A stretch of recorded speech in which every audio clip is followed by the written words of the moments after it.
৪৭তম president হিসেবে Donald Trump শপথ গ্রহণের পর থেকে আতঙ্কে আছেন নথিপত্রহীন অবৈধ অভিবাসীরা। নথিপত্রহীন বাংলাদেশিরাও একইভাবে দুশ্চিন্তায়। কারণ ২০ জানুয়ারি ট্রাম্প শপথ গ্রহণের পর থেকে নথিপত্রহীন অভিবাসীদের ধরপাকড়ে যুক্তরাষ্ট্রের বিভিন্ন স্টেটে অভিযান শুরু হয়েছে।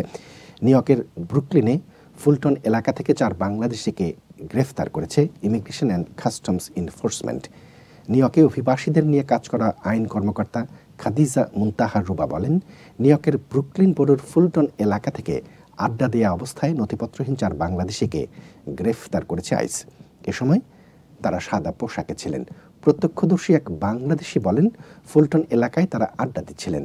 অতর্কিতে সাদা পোশাকে কয়েকজন কর্মকর্তা এসে তাদের পরিচয়পত্র দেখাতে বলেন। একজন প্রতিবাদী হয়ে বলেছিলেন, যুক্তরাষ্ট্রের ৫ম সংশোধনী অনুযায়ী তিনি তার পরিচয়পত্র দেখাতে বাধ্য নন। তিনি এ কথা বলায় তাকে গ্রেফতার করে অন্যদের ছেড়ে দেওয়া হয়। কিছুটা দূরে একই এলাকায় আরও ৩ জনকে গ্রেফতার করা হয়। ট্রাম্প ২০ জানুয়ারি ওয়াশিংটনে শপথ অনুষ্ঠানে বলেছিলেন, যুক্তরাষ্ট্রের সীমান্ত অতিক্রম করে লক্ষ লক্ষ অনুপ্রবেশকারী নির্দ্বিধায় যুক্তরাষ্ট্রে প্রবেশ করে নানা অপরাধে জড়িয়ে পড়েছে। সীমান্তে প্রবেশ প্রথমেই বন্ধ করা হবে, তারপর বের করে দেয়া হবে অপরাধীদের। ইতিমধ্যে মেক্সিকো সীমান্তে জরুরি অবস্থা জারি করা হয়েছে, রাখা হয়েছে নিশ্ছিদ্র নিরাপত্তা ব্যবস্থা।